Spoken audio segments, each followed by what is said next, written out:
As most of you know, I have two older sisters who went to St. Andrews, who are very loved by this community, are very successful, and very competitive. Growing up, even though they are much older than me, we were always held to the same standards. Good grades, clean room, do your chores, make time for family, and treat others how you want to be treated. So obviously, when it came time for me to apply to St. Andrews, I wasn't asked if I wanted to. I was only told, Katie, your application is due soon. I didn't really have the option to apply, and I didn't really have the option of coming either. It was all set in place for me because that's what Jessica and Emily did, and look how well they turned out. Throughout middle school, during COVID and online school, and hybrid school and back to online school, I struggled immensely. I was very unhappy, and I didn't have much I really enjoyed doing. My grades were just good enough to get in here, my attitude was not what I would want to mess with, and my room was always messy. These are all things that made me different from my sisters. They were on top of their schoolwork, they could tolerate our whole family living together again, and they certainly made their beds every morning. Even though my parents knew that we were much different personalities, different ages, and completely different people, they still always held us to those same standards. This was difficult for me because growing up, all younger siblings want to be their own person. For me, this was especially hard because I just didn't like being compared to them, as I always felt I was not good enough. Those were my exact thoughts when I came to St. Andrews. I so badly wanted to have my own special experience, and I certainly have, but I didn't realize it was possible before. Growing up, I knew teachers and faculty who had learned to love my sisters. People like Al, Will Rob, Miss Dupre, the Carrolls, and Hutch.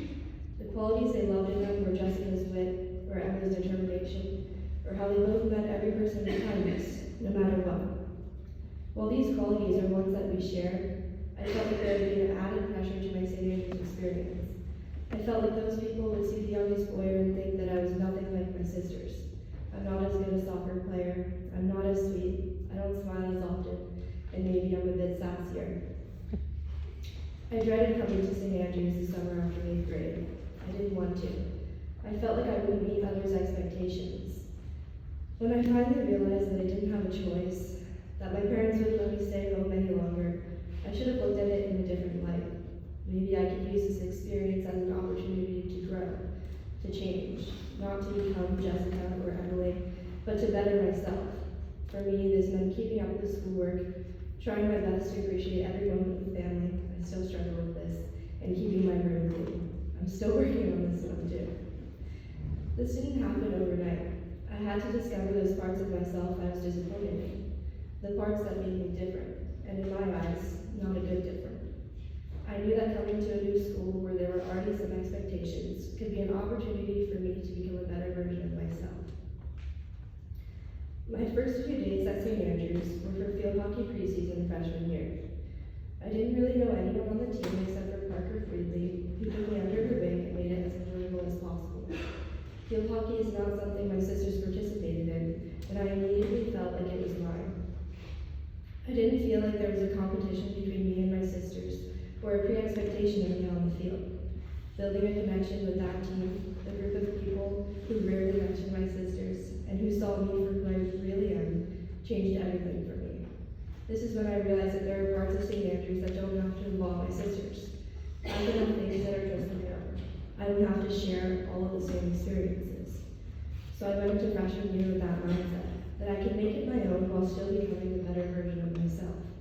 I don't have to be like Jess or Emily to be accepted at this school. Last year, I tried my best to be positive, to be honest, to allow others to see my humor and personality, to put in as much effort as possible academically, and all the while meet expectations that I thought were brought upon me. At times it felt like too much, but I never felt like I wasn't being myself. I never felt like I was being deceitful. And I wasn't. This is who I could truly be. I could honestly be a better student, athlete, and friend. I just needed the challenge and opportunity to do so. I know when challenges come our way, we often back down or rethink our decisions, or think of all the reasons why it would be a bad idea. We are often scared of failure.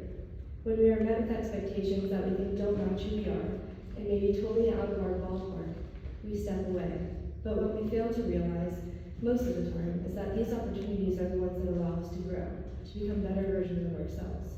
And sometimes that pressure is needed to grow. While St. Andrews felt like a place where there would be expectations for me to be like my sisters, I quickly learned that there were parts that I could call my own and people that I could call my own. I was able to see the potential of what type of person I could be, regardless of my last name. I now know that this community sees me not only as a Beware, which I am proud to be, but also as my own person.